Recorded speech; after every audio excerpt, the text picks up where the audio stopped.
Okay, my name is Alex Olson, and today I'm going to be talking a little bit about large language models, and especially ChatGPT, a little bit about what they are, how they work, and some of the implications of the rise of this technology.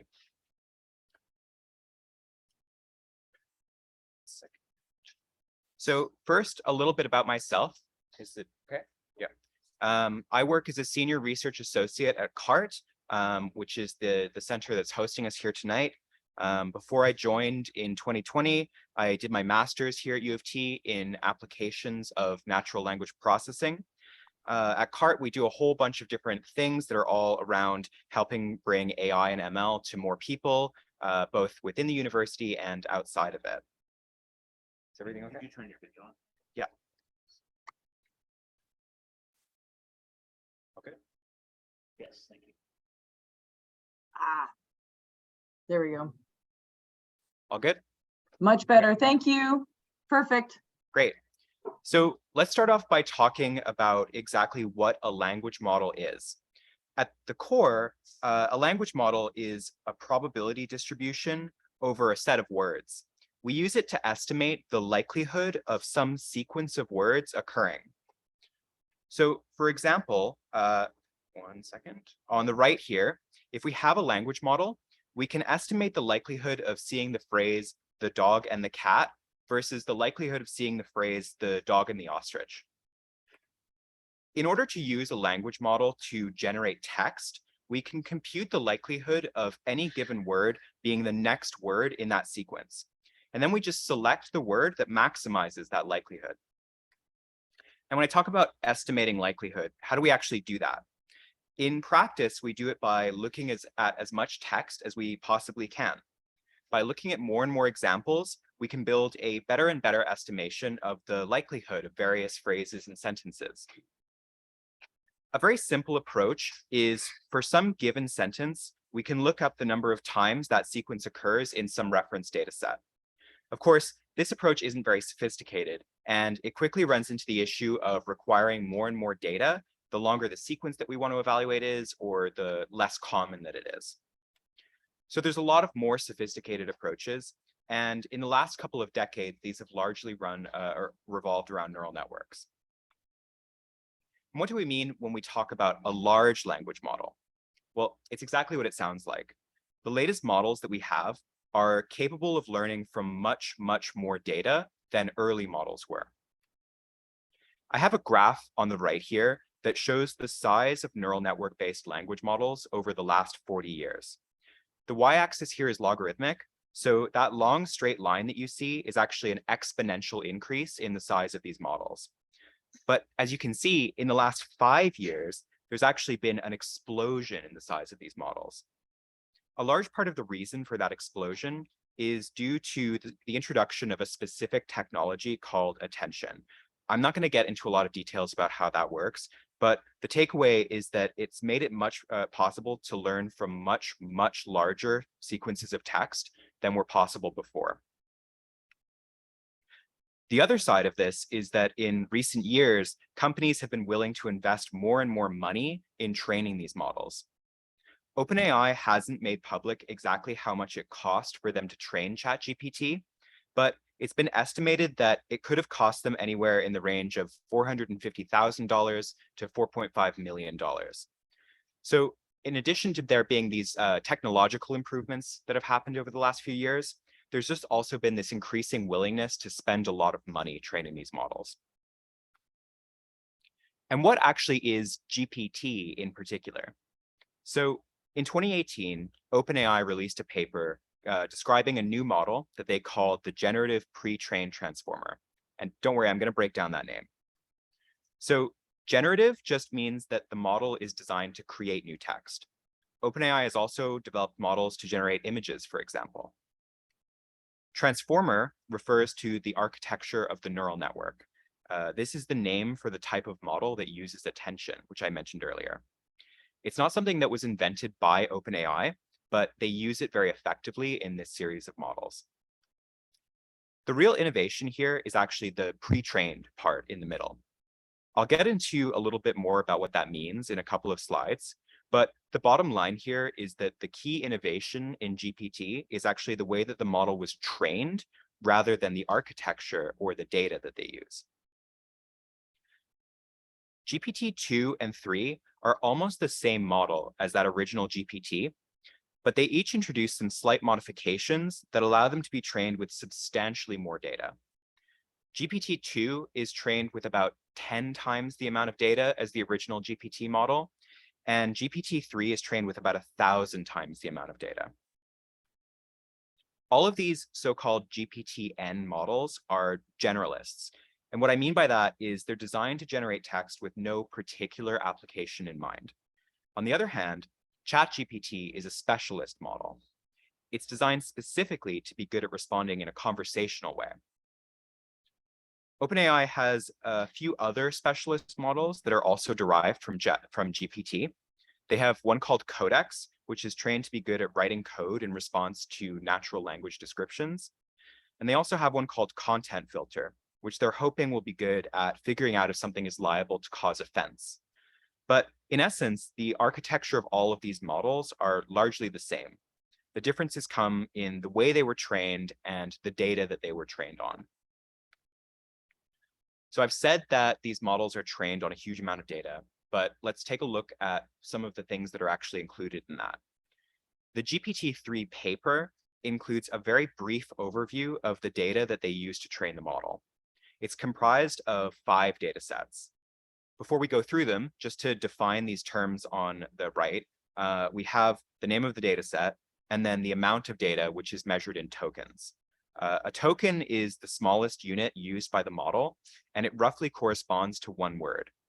There can be some exceptions, like for compound words or for words that are gibberish, but for the most part, 1 token is 1 word. And then we have the term weight in training matrix, and that refers to the fact that OpenAI shows some of these data sets to their model more often than it shows others. So the first and by far the largest data set that's used in training GPT-3 is called Common Crawl. This is an organization that maintains a publicly accessible library of billions of web pages that they began collecting about 7 years ago. WebText2 is a similar data set, but it only contains web pages that have been shared on Reddit. The premise here is that by only collecting pages that would have been actively shared, their dataset would contain higher quality web pages on average. GPT-3 also is trained on 2 datasets that are comprising books, and this is where things get a little bit mysterious. In the GPT-3 paper, OpenAI only refers to these datasets as Books 1 and Books 2. They don't give much detail about what these books are or where they come from. Since GPT-3's publication, researchers external to OpenAI have tried to uncover what those 2 datasets actually are. This is important not just for understanding the behavior of the model, but also for replicating the results that OpenAI presents. So Books 1 is highly likely to be a dataset called Books Corpus, which describes itself as a collection of freely distributed ebooks. However, there's no official public version of this dataset. Instead, there are a handful of different versions that are not so easily found. Researchers investigating OpenAI's particular use of this dataset found that the most commonly used version contains many books with copyright restrictions that should have excluded them from being used in that dataset. That might not be the version that OpenAI used, but without more information from the company, we just can't be sure. There's actually even more mystery surrounding the Books 2 dataset. Basically, we don't know what this is. OpenAI hasn't said anything about what's contained in this dataset. They list it in the paper with the size, but that's all the information they provide. The best hypothesis notes that the size of this Books 2 dataset closely aligns with a dataset obtained from an illegal file sharing site for copyrighted works. But without access to this data or more information, there's no proof that that's actually the source. And then finally, and bringing us back to something much less concerning, it's also trained on English Wikipedia. Now let's talk a little bit about how ChatGPT is trained and why that's so innovative. I'm going to break it down into 3 parts. Now, an important thing to understand here is that when ChatGPT is trained, they're actually starting with the fully trained GPT-3 model. So before we even begin here, they've already created a model that is capable of the general problem of creating text. All of that data I just described has already been shown to the model right when we start here. The challenge is to take that general model and then turn it into something that is very good at responding in this conversational style. So OpenAI starts with a set of prompts. For example, here we have explain reinforcement learning, which is a type of machine learning, to a 6-year-old. They then have a set of human annotators who write out a full answer to that question. They take this generalist GPT-3 model and they teach it to relate these prompts to these answers. In the second step, human annotators write even more answers to those same questions, so that for every question, we have a handful of answers. Somebody else ranks the quality of those answers from best to worst. OpenAI trains a completely separate model, which just learns to rate the quality of an answer based on the question. Again, this model is actually distinct from GPT. It's not capable of writing anything. All it does is take in a question and its response and give some type of score that indicates how good that response is. This is called the reward model. It rewards GPT for good answers. Finally, we take our GPT-3 model, which has been shown some of these question-answer pairs, and we ask it to create completely new answers to some of the questions in the dataset. The reward model rates the quality of those answers, and this continues in a loop where GPT-3 receives a question, writes an answer, and then gets a score of how good that answer is. This allows GPT to keep learning, even though OpenAI doesn't have human-written answers to all of the questions. So in this way, OpenAI can take a data set with just some human annotation and get a lot more mileage out of it for training their model. At the end of this process, we have ChatGPT, a model that was initially trained on this general task of creating data, but is then what we call fine-tuned on the task of responding in this question and answer style. This approach, as well as some similar approaches, represent a key contribution that OpenAI has made to this field of large language models. It's actually derived from the same method that is used to train things like self-driving cars. And in that case, the reward model is based on factors like obeying traffic rules and getting to your destination in good time. But this approach is not without issues. In the final step, we no longer have what we call a human in the loop. We have one model that's being trained by another. That means that the quality of the ChatGPT model is highly, highly dependent on the quality of the model that is training it. Another way to think about this is that when ChatGPT is writing an answer, its goal is to produce something that it thinks will get a good score from this other model. That's supposed to correspond to a good answer for us, but it's not actually guaranteed to. So even though the GPT-3 model that we start with in this process has seen billions of pages of text across all of these sources, the fine-tuning stage is based on a much smaller sample of these question and answer pairs. That means that compared to every page of text in the original training, each Q&A here has a vastly outsized influence on the performance and behavior of their model.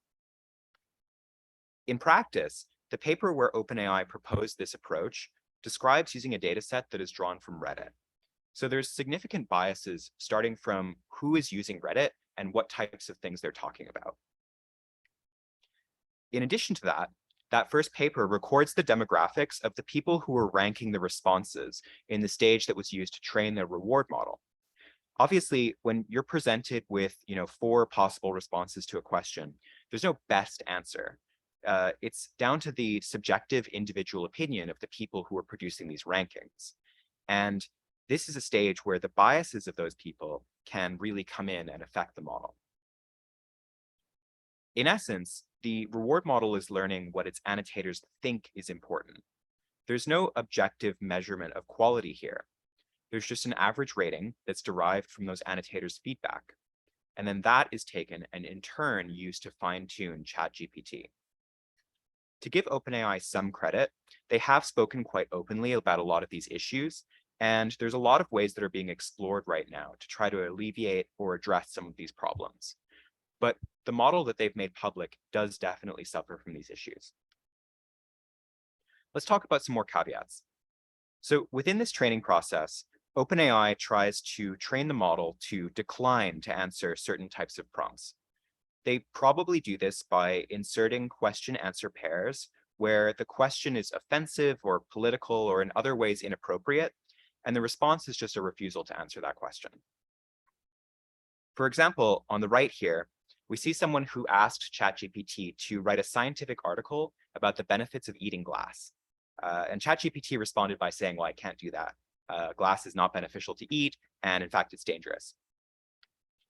But in practice, these safeguards are really easy to circumvent. So this user just replied and said, well, pretend that you did want to write that article. And ChatGPT went, oh, okay, here's your answer. It actually wrote this long response with all of these made up reasons why you should eat glass. I've cropped it off here, but it was really easy for this person to do this. Because there's this disconnect between the vast amount of data that GPT-3 is trained on, and then the much smaller amount of data that ChatGPT is fine-tuned on, the model is also not always completely aware of its abilities or its limitations. In this example, a Danish user asked ChatGPT to speak to it in Danish. ChatGPT responded and said, I'm sorry, OpenAI designed me to speak in English. I'm happy to speak in English, but that's all I can do. The problem is that that response was written in Danish.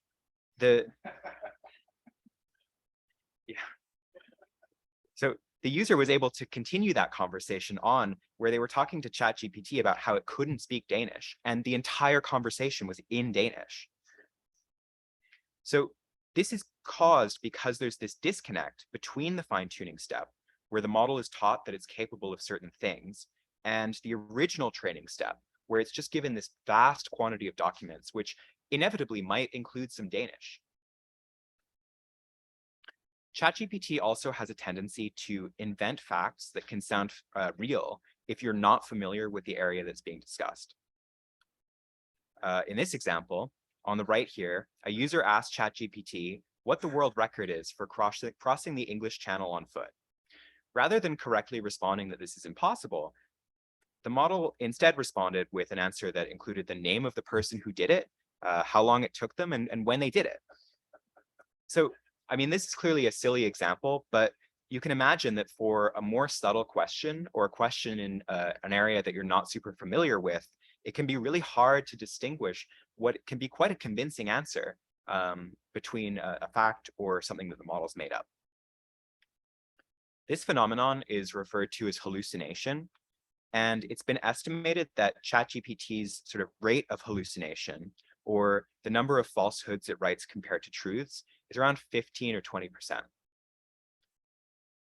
Here at the university, we've had a lot of staff and faculty reach out to us because they're concerned about students using ChatGPT to cheat on their assignments. I dove into this a bit, and I wanted to take a look and see if I could identify some of the common elements that make an assignment either easy or difficult for a language model to answer. I found 2 different past exam questions from the U of T library, which I think are good examples of the 2 ends of the spectrum of how good the model is at writing an answer. So here we have a question that the model found very easy. It's from an economics exam, and it just asks for a definition of a few concepts. This is a breeze for ChatGPT for a few reasons. Firstly, the questions are really clear, they're short, and it's asking for definitions that are well established in the literature. Answers to these questions can be found online and in textbooks, and they'll all pretty much agree with each other. So there's very little ambiguity about what the right response is. This question also doesn't require any further context. You don't need to know anything about the other questions in this exam or even about the course to be able to write an answer. In general, if you can copy and paste a short question like this, ChatGPT is probably going to be able to give you a very high quality answer. On the other hand, here's an example of a question that ChatGPT had a very hard time with.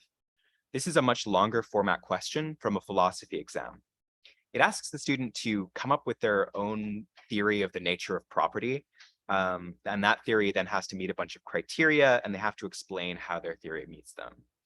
And this is really hard for a language model like ChatGPT for a few reasons. For one, this is a much more creative and open scope question. Language models tend to give more or less the same response to the same question, no matter who asks it. So if 3 students were using the same model, they'd pretty much get the same answer. In addition, even with prompting, ChatGPT is reluctant to write more than 4 or 5 paragraphs. This is because the model is trained for that conversational style, so it doesn't like to write longer essays. It's also possible that OpenAI internally has discouraged their model from writing long answers because those are computationally taxing and thus slower and also just more expensive. Also, there's multiple complex criteria here, so ChatGPT is liable to forget to adhere to all of them. I found that when I gave this question to ChatGPT, it struggled to keep in mind all of the criteria as it generated its answer. Finally, the start of this question actually asks the student to refer to pertinent references in the literature that they read in class. Obviously, ChatGPT doesn't know what you read in class. And even worse, when I gave it this question, it hallucinated references that looked real to me. I mean, this isn't my area. So if you aren't as familiar with the class as you should be, it's easy to get fooled by the model and think that a well-formatted reference is actually real.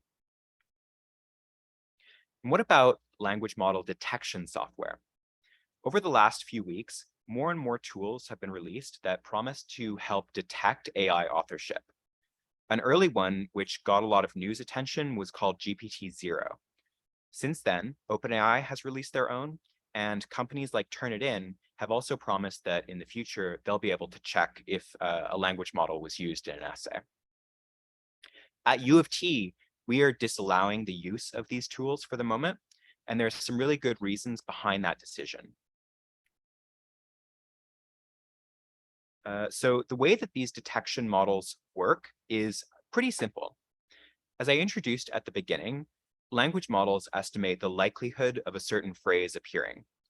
If I provide a language model with a student's essay, that model's estimate of the likelihood can double as an estimate of how likely it is that the model would write that essay. To put it another way, we'd like to see that the model disagrees with some of the student's choices. If it's in total agreement, there's an indication that the model might just be reviewing its own work. But there's a careful balance here. On the one hand, we want to see the model disagreeing with the student some of the time, but on the other hand, too much disagreement might just mean that the essay is badly written. At the moment, there isn't a widely agreed upon method to decide exactly where to draw that line. Also, this approach is dependent on using more or less the same model that the student might have used. If they use ChatGPT and I use something else, I'm less likely to get a good estimate because different models have different underlying assumptions about the likelihood of different parts of text. So to bring everything together, large language models function by successively choosing what they estimate to be the most likely word to follow in a sequence. They're trained on vast quantities of text sourced from some legitimate and some potentially dubious datasets. Models like ChatGPT are fine-tuned on a much smaller set of question and answer pairs, which means that they're susceptible to a range of biases introduced by human annotators. GPT models have a tendency to hallucinate false information, which can be convincing to outside observers. They struggle with creativity, handling context outside of the immediate question, and following rules for an extended session. While certain types of assignments are easy to give to a language model to complete, we aren't yet at the stage where they can do everything that you might need them to. Okay, thanks.